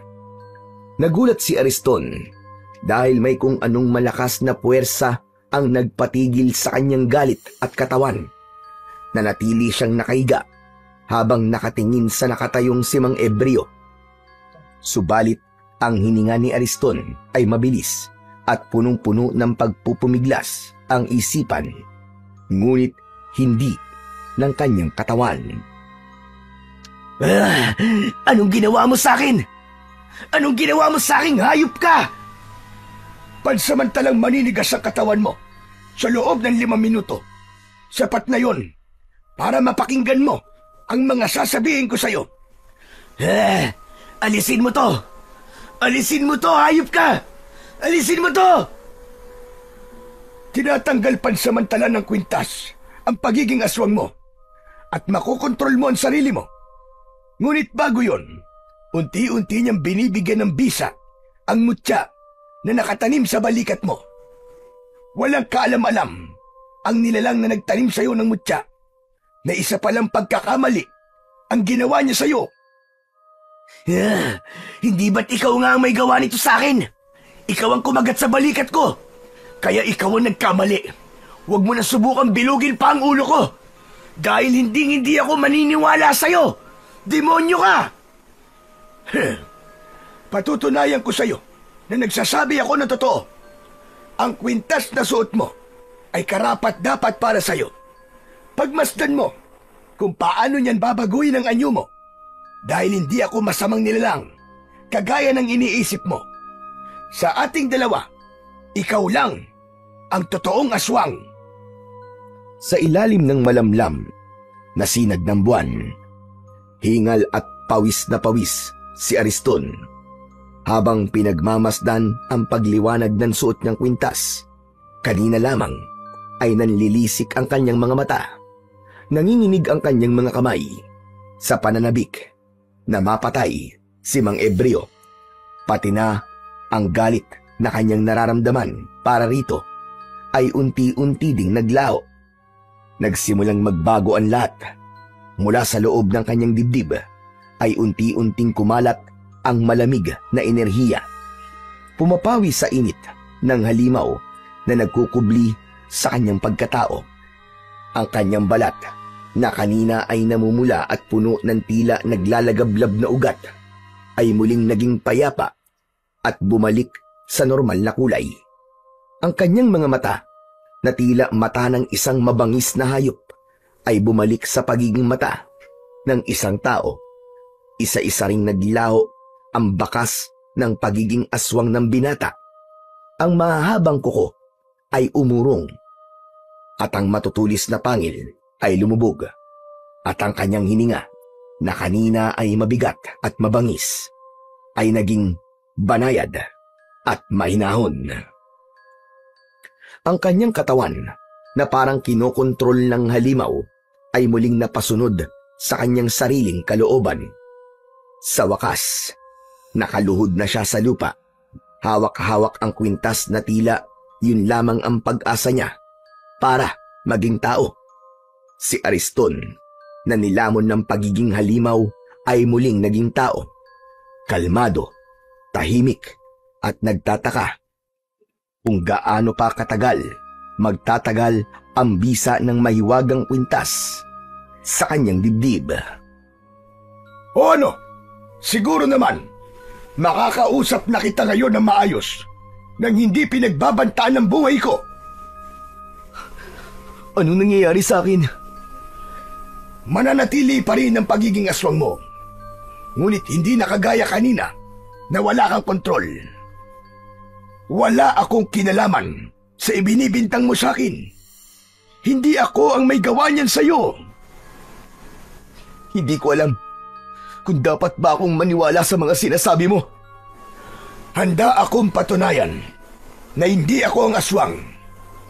Ngayon na nalaman ko na ang sikreto mo, ikaw naman ang sumama sa akin para makilala mo kung sino ba talaga ako at kung ano ang totoo kong layunin. Huwag mo na akong linlangin. Ang mga kagaya mo ay hindi dapat pinagkakatiwalaan. Ang layunin mo ay gumanti sa mga taong nanlakit sa'yo, di ba? Ikaw ang bumarang kina Pedro at Drigo. Nagkakamali ka, Ariston. Sapagkat hindi ko yun magagawa sa kanila. Mali ang iniisip mo sa akin. Sinundan kita at alam ko kung ano ang mga nakita ko. Alam ko nga na sinundan mo ko kahapon. Kaya alam ko rin na nakita mo ang lahat ng ginawa ko. Kaya paano mo nasabi na ako ang aswang na umatake sa'yo. Sige nga. Biglang natigilan si Ariston. Dahil sa puntong yun, hindi niya nakita ang pagpapalit ng anyo ni Mang Ebreo. Kaya walang sapat na batayan ang mga ibinibintang niya rito. Nagsimula na siyang maguluhan. Alam ko, may bahagi ng pagkatao mo pa rin ang naguguluhan. Sumama ka sa akin at ipapakita ko sa iyo kung sino ba talaga ako. Sa oras na matuklasan mo kung ano ang totoong ginagawa ko, malalaman mo rin ang dahilan kung bakit pinagbibintangan nila ako na isang aswang. Pero, paano mo maipapaliwanag ang mga taong natatagpuan sa kakahuyan habang ikaw ang kanilang itinuturong pumatay sa mga biktima? Hindi sila mga tao, Ariston. Sila ang mga pinapatay ko na halimaw at pagsapit ng umaga ay bumabalik sa totoo nilang anyo bilang isang normal na tao. Biktima sila ng mambabarang na gumagawa ng aswang. Ngunit hindi rin naman sila maaaring mabuhay kahit biktima lang sila, sapagkat magagawa pa rin nilang pumatay ng tao kagaya ng mga nangyari sa iyo ngayon. Anong ibig mo sabihin? Nang gabing sinundan mo ko, alam ko na meron pang isang nilalang ang nakasunod sa atin. Kaya naman, nagkunwari akong nagpapahinga sa ilalim ng puno ng balete. Dahil alam ko, ng mga sandaling yon, ikaw talaga ang totoong pakay ng nilalang. Balak kanyang gawing aswang at supremo ng kanilang samahan. Teka, anong ibig mo sabihin? Merong iba na nakasunod sa akin? Teka, paano nangyari yun? Hindi ka ba gumagawa ng kwento? Ariston, totoo lahat ng sinasabi ko sa'yo. Marahil hindi mo pa rin naiintindihan na may mutyang nakatanim sa balikat mo. Nagtagumpay siya sa pangahawa sa'yo. Kaya lang, may ginawa siyang pagkakamali.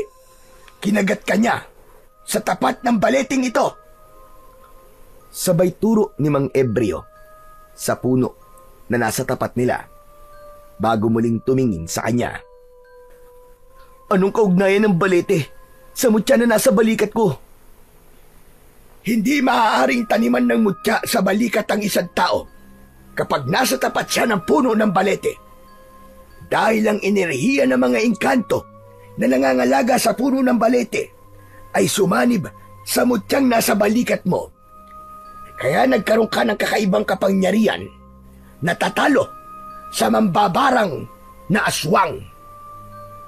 Sa oras na mapalabas mo ang kapangyarihan ng mutya ng aswang, mapapatay mo ang pinuno ng mga aswang.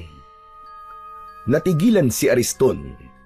Hindi siya makapaniwalang naging biktima siya ng ganoong paraan ng aswang. Subalit may bahagi sa puso niya ang naguguluhan pa rin. Nalilito siya sa maraming bagay. Ngayong alam mo na ang totoong dahilan kung bakit ka tinaniman ng mutya ng aswang. Magpanggap ka na walang alam at mahuhuli mo kung sino ang totoong kalaban. Isuot mo lang ang kwintas na yan at bibigyan ka niyan ng proteksyon. Hindi ko alam kung talagang maniniwala ba ako sa mga sinasabi mo. Pero mukhang nailigtas ako ng kwintas na to na ipinasuot mo sa akin. Wala akong gagawin na masama sa iyo, Ariston. Kaya't magtiwala ka sa akin. Walang mahalaga ngayon, kundi ang palakasin ng katawan mo. Dahil sa oras na lumantad ang kulay pulang buwan, gagawin na niya ang matagal niya nang pinapangarap, ang makagawa ng pinakamalakas na aswang na susunod sa kanyang mga utos. Sa ngayon, sumama ka muna sa akin para patunayan ko sa iyo na hindi ako ang kalaban dito. Hindi maipaliwanag ni Ariston sa kanyang sarili kung bakit bigla siyang naniwala sa lalaking palaboy. Lumapit ito sa kanya at inilahad ang kamay para alalayan siyang bumangon at tumayo. Naramdaman niya ang mainit na palad nito. Sa kanya napansin ang 2 pang kwintas na nakasabit sa leeg nito.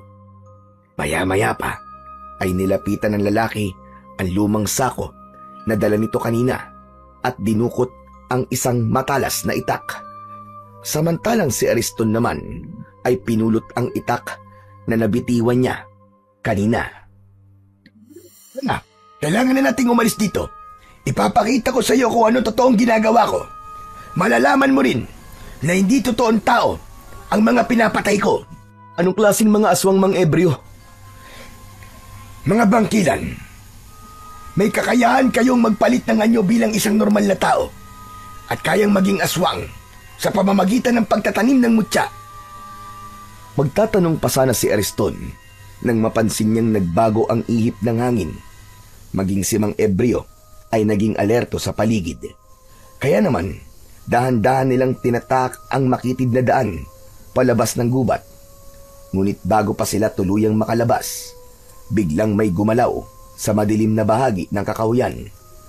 Lumitaw sa kanilang harapan ang dalawang nilalang. Nakilala ni Ariston sina Digo at Pedro. Hindi na tao, kundi mga aswang na bangkilan. Ang kanilang balat ay kulay abo, nanunuyo at puno ng sugat na may amoy ng nabubulok na laman. Namumula ang kanilang mga mata, tila apoy na nagliliyab sa dilim. Ang kanilang bibig ay bumubuka na parang mga asong nauulol.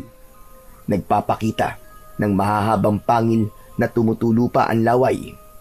Ang kanilang mga kuko ay mahahaba at matutulis, kumikislap sa ilalim ng buwan na parabang mga patalim na handang pumatay. Kasunod nito ang pagsasalita ni Pedro. Ikaw pala may gawa nito sa amin, Mang Ebreo. Kung ganun, dalawa kayo.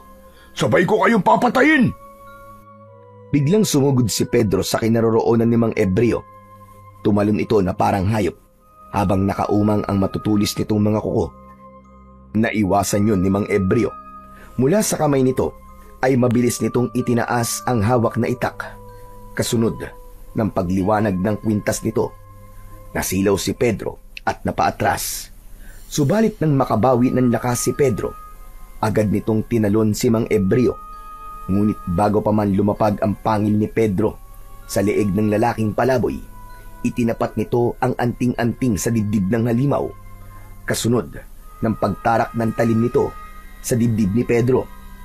Biglang nagliyab ang katawan ni Pedro at sa isang iglap ay bumagsak itong naglalagablab.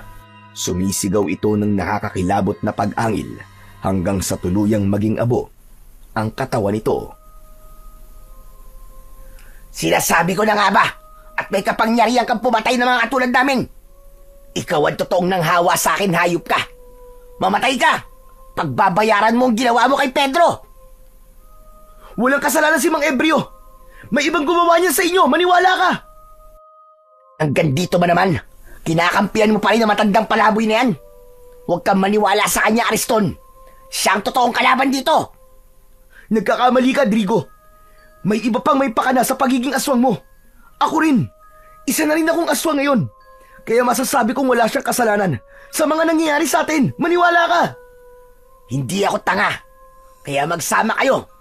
Kayong dalawa ang papatayin ko! Mabilis at malalaki ang hakbang ni Drigo na sinugod nito si Ariston. Ngunit biglang lumiwanag ang mga mata ni Ariston. Bumalik ang pagiging halimaw niya. Ramdam niya ang lakas ng kapangyarihan na dumadaloy sa kanyang katawan. Sinalubong niya ang pagsugod ni Drigo sa kanya. Nagpambuno silang dalawa at maririnig ang ingay ng kanilang mga pag-angil. Ang kwintas na nakasabit sa leeg ni Ariston ay bigla na lamang nagliyab. Sa isang mabilis na galaw, inundayan niya ng itak si Drigo. Bumao ng talim sa sugat nito at mula sa loob ng katawan ni Drigo, sumabog ang malakas na kulay pulang liwanag. Ang halimaw ay bumagsak sa lupa. Nagkikikisay ang katawan na parabang nalalaso nito. Pagkalipas ng ilang sandali, nasunog ang katawan nito hanggang sa wala nang natirang bakas, kundi abo na lamang na kumalat sa hangin. Humihingal na natigilan si Ariston. Nanlalaki ang mga mata sa nangyari. Doon niya nalaman na ang kapangyarihang nananalaytay sa kanyang mga ugat ay hindi sumpa, kundi isang sandata na magagamit niya laban sa kasamaan. Samantalang si Mang Embryo naman ay nakatitig sa kanya at seryosong nagsalita. Ngayon alam mo na, Ariston, sila ang totoong kalaban. Hindi ako makapaniwala na isa kayong manunugis ng aswang. Nagkuunwari lang pala kayong palaboy para hanapin ang mga halimaw na nabiktima ng mambabarang. Tsaka, bigla ko po naalala. Nang hapon po na sinundan ko kayo, napansin ko po na naglalagay kayo ng marka sa labas ng pintuan ng mga taong mabait at naging masama sa inyo.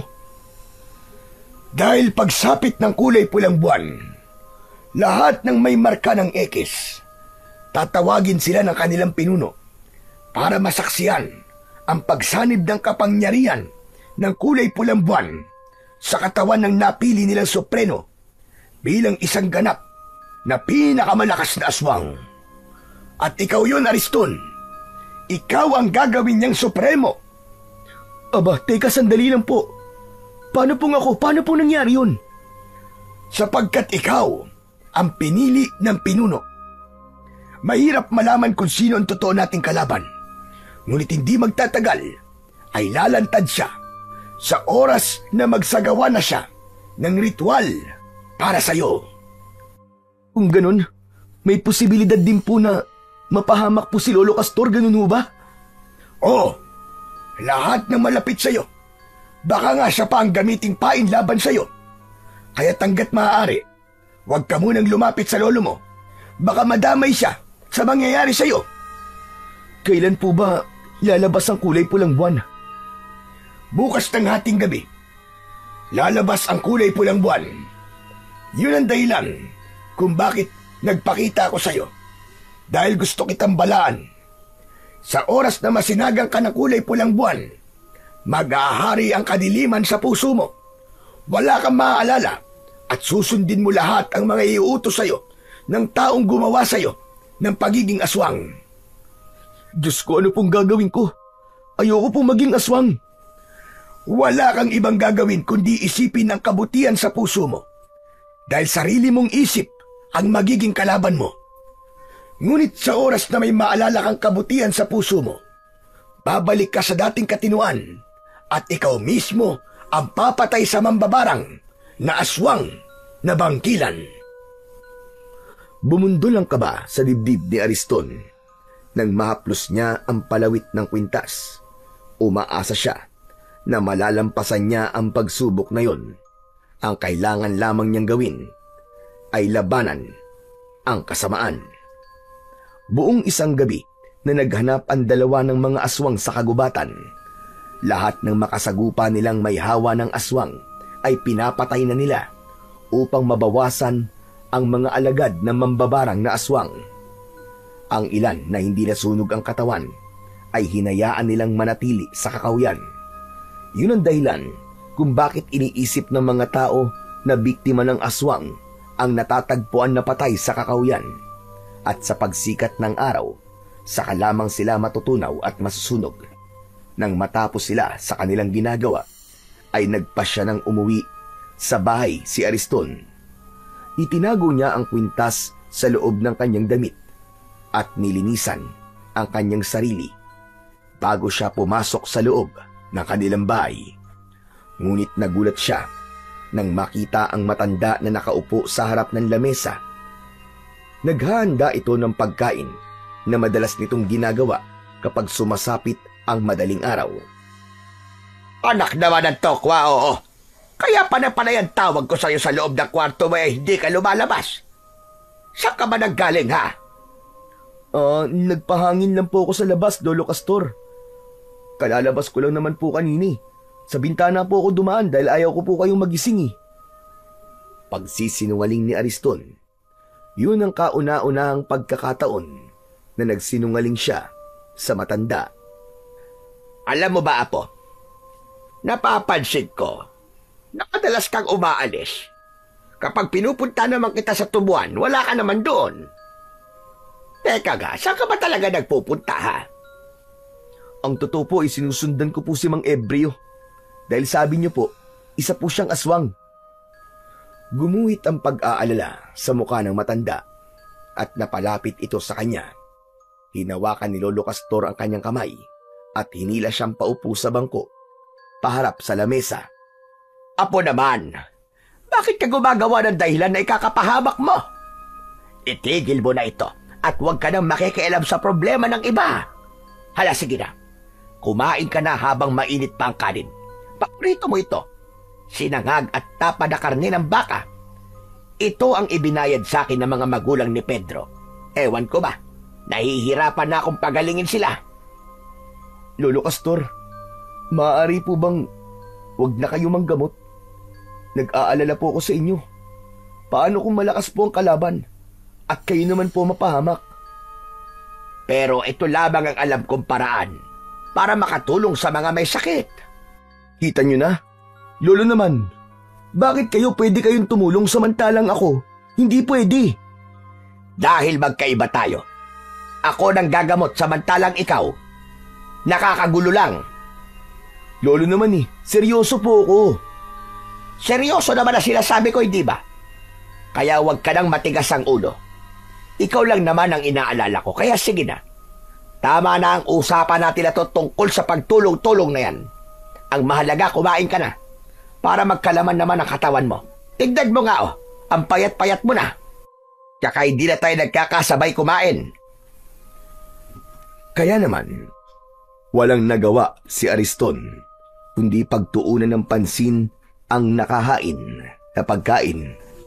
Bigla siyang nakaramdam ng gutom at agad na nilantakan ang pagkain na ibinigay sa kanya ni Lolo Castor. Pagkalipas ng ilang sandali, naubos niya ang pagkain, ngunit bigla siyang naglaway. Nakaramdam ng hilo. Sumulyap siya kay Lolo Castor. Ngumiti ito at nagsalita. Sige lang, Apo. Matulog ka muna.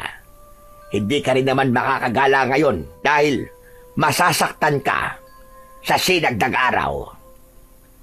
Yun ang huling salita na narinig ni Ariston mula sa matanda bago siya tuluyan na napalugmok sa lamesa.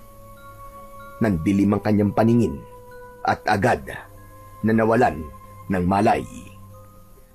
Nagising na lamang ang natutulog na diwa ni Ariston sa mainit na pakiramdam sa paligid, pati na ang malakas na bulong ng mga taong nasa paligid niya. Unti-unti siyang nagmulat ng kanyang mga mata. Ang una niyang nasilayan ay ang mapula at naglalagablab na siga sa gitna ng isang malawak na damuhan. Ang liwanag nito ay sumasalamin sa maitim na kalangitan.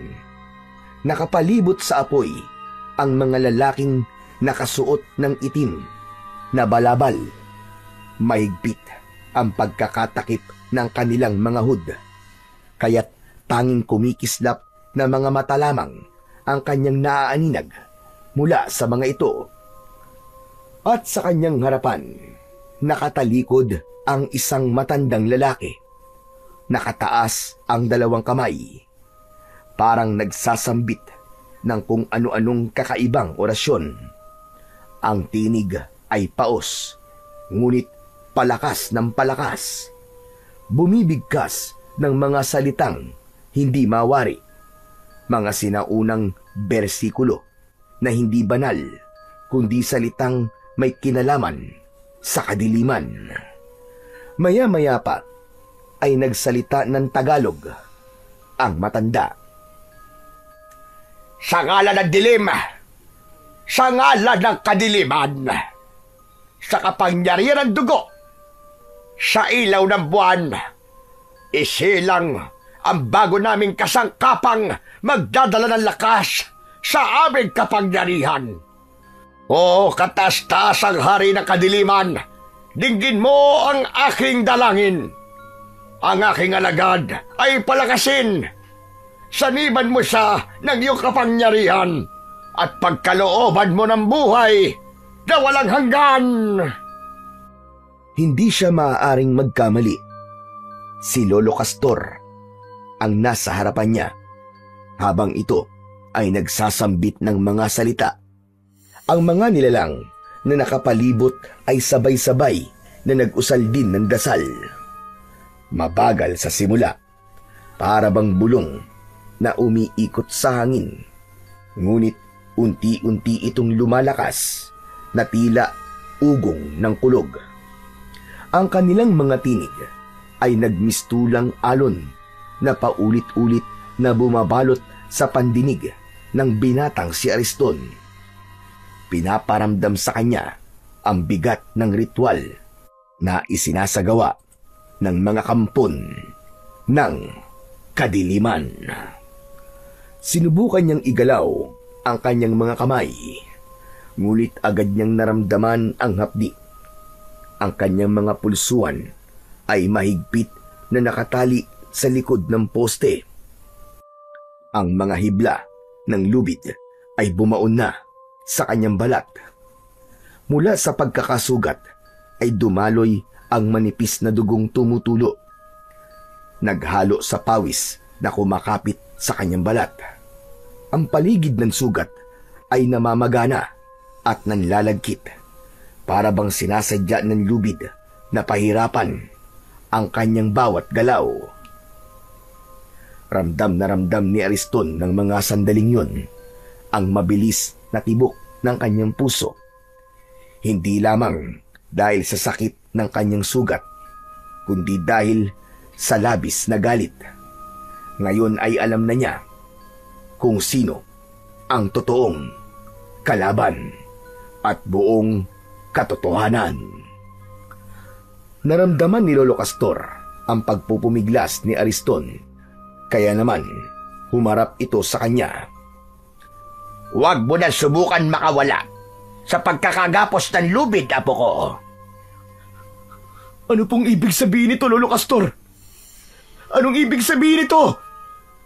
Simple lang. Ikaw ang aking napiling alay upang gawing supremo. Ikaw ang magiging tapat kong alipin. Lolo, kung ano man pong binabalak niyo, huwag niyo na pong gawin. Huwag niyo pong ituloy. Baka nakakalimutan niyo po, apo niyo po ako. Sarili niyo akong dugo. Bakit niyo ako ginaganito, Lolo Castor? Tumawa ng malakas si Lolo Castor at ibinaba ang dalawang kamay na nakataas pa sa ere. Saka lumapit ito sa kanya at hinawakan ang kanyang baba. Hindi kita totoong apo, Gunggong. Ha? Ano pong ibig niyo sabihin? Hindi tayo totoong magkadugo. Hindi kita apo. Tapos. Ginamit lamang kita para maisakatuparan ko ang lahat ng mga binabala ko. Hindi. Hindi totoo yan, Lolo Castor. Hindi totoo yan. Iyon ang buong katotohanan, Ariston. Hindi kita totoong apo. Hindi kita itinuring na apo kailanman. Hindi mo ba itatanong kung ano ang totoong nangyari sa mga magulang mo? Tila tumigil ang pag-ikot ng oras nang marinig ni Ariston ang mga sinabi ni Lolo Castor tungkol sa kanyang mga magulang. Parang may kutsilyong bumaon sa kanyang dibdib nang maalala ang kanyang mga magulang. Ariston!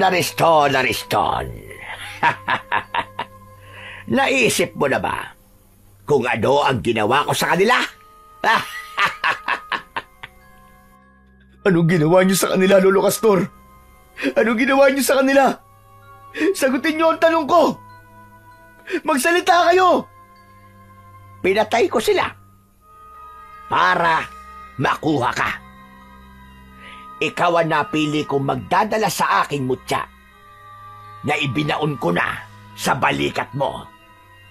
Inalagaan kita ng ritual at orasyon. Pero ngayon, ito na ang pinakahinihintay kong sandali. Ang kukumpleto sa ritual ko. Hayop ka! Sa tunog pa lang ng tawa mo, demonyo ka! Demonyo! Alagad ng dyablo! Wala kayong kasing sama. Tinuring ko kayong lolo. Minahal ko kayo. Minahal ko kayo ng gusto. Paano niyo nagawa to sa akin? Hayop ka! Hayop! Hayop! Walang ibang mahalaga sa akin, kundi ang matupad ang pangarap ko na masakop ang buong daigdig. Para lahat kayo ay susunod na sa akin bilang mga alagad ko. Ngunit mangyayari lamang yon kapag nagawa ko na ang pagpapasanib ng kulay pulang buwan sa katawan mo. Kasunod ng nakakakilabot na pagtawa ni Lolo Castor, bumalot ang itim na ulap sa buwan. Bahagyang dumilim, ngunit ang unti-unting pagpula ng buwan ay dahan-dahan nang nasisilayan. Mistula yung aninong pula na tumatakip sa buwan. Kasabay naman ng pagbabagong anyo ng matanda na si Lolo Castor, ang pinuno ng mga mambabarang na aswang, kasama ng mga alagad nitong sumasabay sa pagtawa ng kanilang pinuno. Lumantad ang dahan-dahan nilang pagpapalit ng anyo habang nakatingala sa langit. Mula sa balat ng mga ito, tumubo ang maiitim at matutulis na balahibo na animo ay mga alambre. Kumikislap sa liwanag ng siga. Ang mga daliri ay kumulubot at nagsihaba. Ang mga kuko nito ay naging matutulis na parang mga matatalas na kutsilyo. Kumikiskis sa isa't isa at naglalabas ng nakakangilong tunog. Ang mga muka ay nagdilim. Ang panga ay lumapad at humaba. At mula sa gilid ng kanilang bibig ay lumitaw ang malalagaring mga ngipin na tila gutom na hayop na handang managpang. Sabay ng ingay na isang ungol na nagmumula sa nakabuka nilang mga malalaking bibig. Unti-unting naging garalgal ang alulong na yon at nagmistulang malalalim na dagundong ng alingaw-ngaw ng mga halimaw. Ang mga lalaking nakapalibot sa siga ay sandaling tumigil, ngunit muling nag-usal ng mga dasal. Ang kanilang tinig ay naging mas mabilis at mas desperado. Umalingasaw din sa hangin ang nakakasulasok na amoy na parabang nabubulok na laman ng tao. Hindi maiwasan ni Ariston ang hindi malungkot sa nakikitang pagbabago sa kanyang lolo na matagal niyang nakasama at minahal. Umagos ang masaganang luha mula sa kanyang mga mata dahil sa nangyari sa kanyang mga magulang. Ang pagmamahal niya sa matanda ay napalitan ng matinding galit, puot at pagkasuklam na tila bulkan ng sasabog. Hayop ka! Pakawalan mo ako! Pakawalan mo ako dito, demonyo ka! Isa kang halimaw na hindi na dapat binubuhay! Demonyo ka! Demonyo! Hindi kayo magtatagumpay sa mga binabalak nyo! Tandaan nyo yan! Pag nakawala ako dito, papatayin kita! Tatagtanin kita ng pinong-pino! Umalingaw-ngaw ang galit na boses ni Ariston. Ngunit hindi pa man nakakasagot si Lolo Castor. Nagsimulang pumula ang kulay ng paligid. Biglang sumilip ang kulay pulang buwan mula sa ulap. Ang liwanag nito ay tumama ng diretso sa katawan ni Ariston. Para bang kuryente yon na binalot ang buong katawan ng binata. At sa isang iglap, naramdaman ni Ariston ang walang kasing sakit na pagtama ng kung anong bagay sa kanyang dibdib.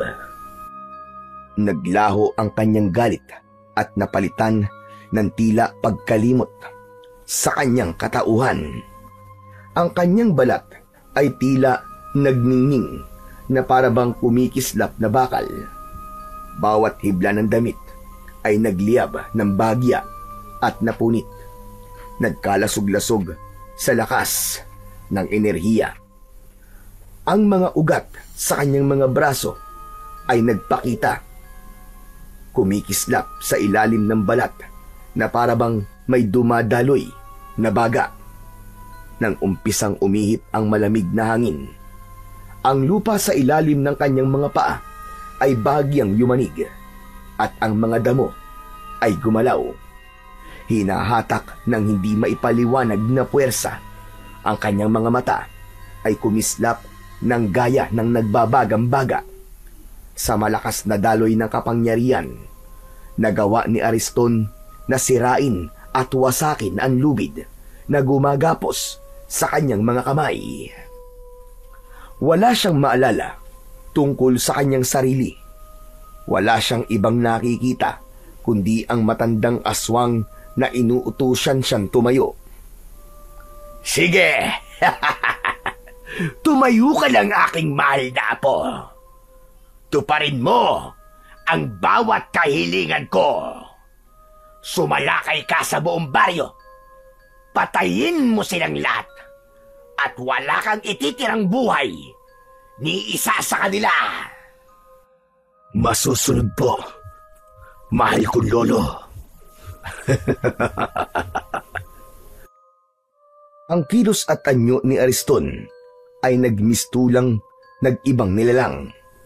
Wala na sa katinoan at walang naaalalang kabutihan sa puso. Ang naaalala niya ay kung paanong pinatay ng taong bayan ang kanyang mga magulang. Kaya naman, bumalot ang galit sa kanyang dibdib. Sige, ipagiganti mo ang mga nangyari sa mga magulang mo, apo ko. Ipagiganti mo! Manasanang maglalakad si Ariston para sundin ang utos ni Lolo Castor nang biglang dumating si Mang Ebreo. Dala ang pang-spray ng lason sa tubo. Naamoy kagad ni Ariston ang bawang sa kagamitan na hawak ni Mang Ebreo. Ariston, gumising ka! Siya ang totoong kalaban! Huwag kang sumunod sa utos niya! Gumising ka, iyo! Huwag kang maniwala sa kanya, apo.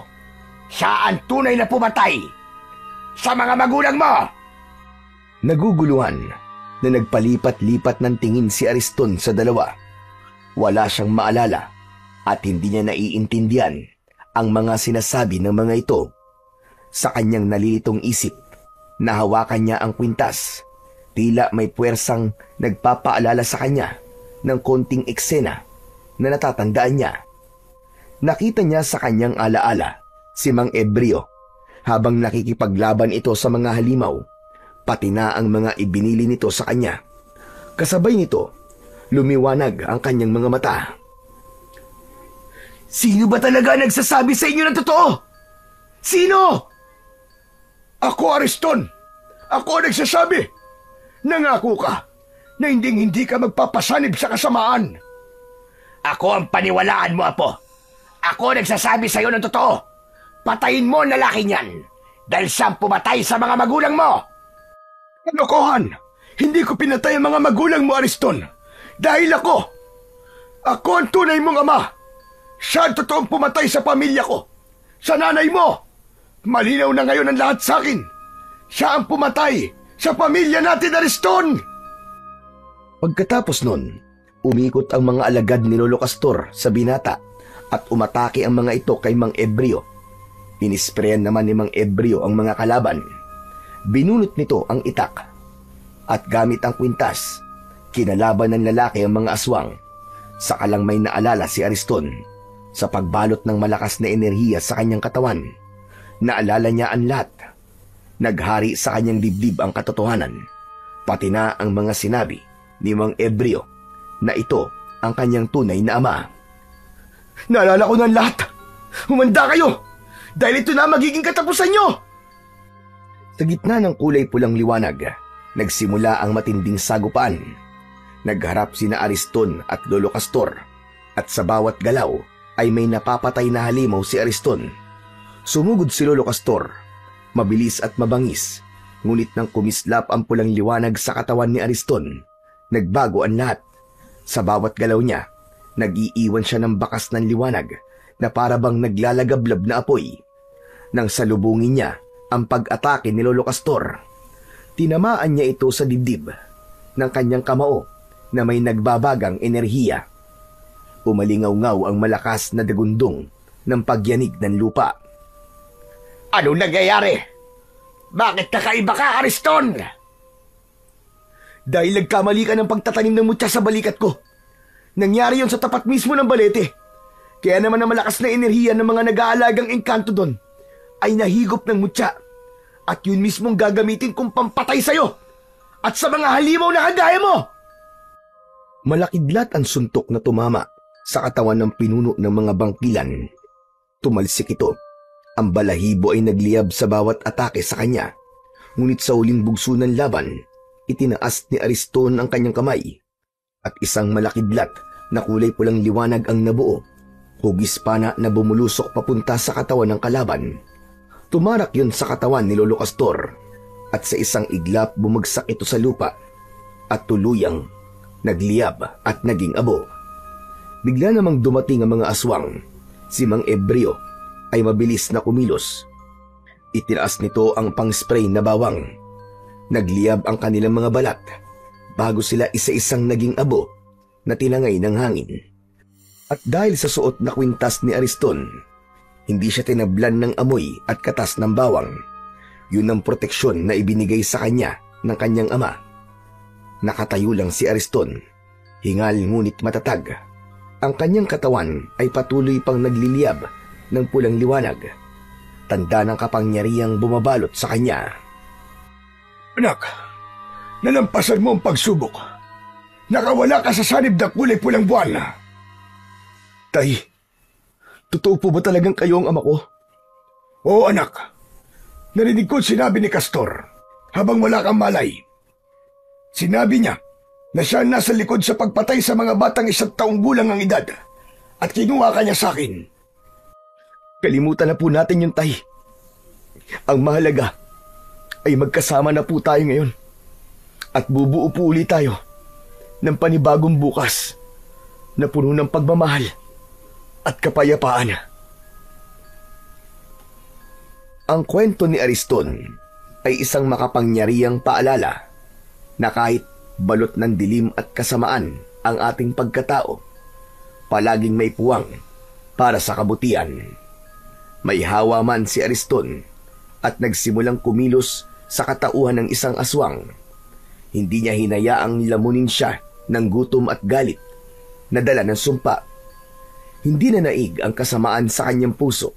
Sa halip, ginamit niya ang kanyang kapangyarihan upang protektahan ang buong baryo at ang kanyang ama.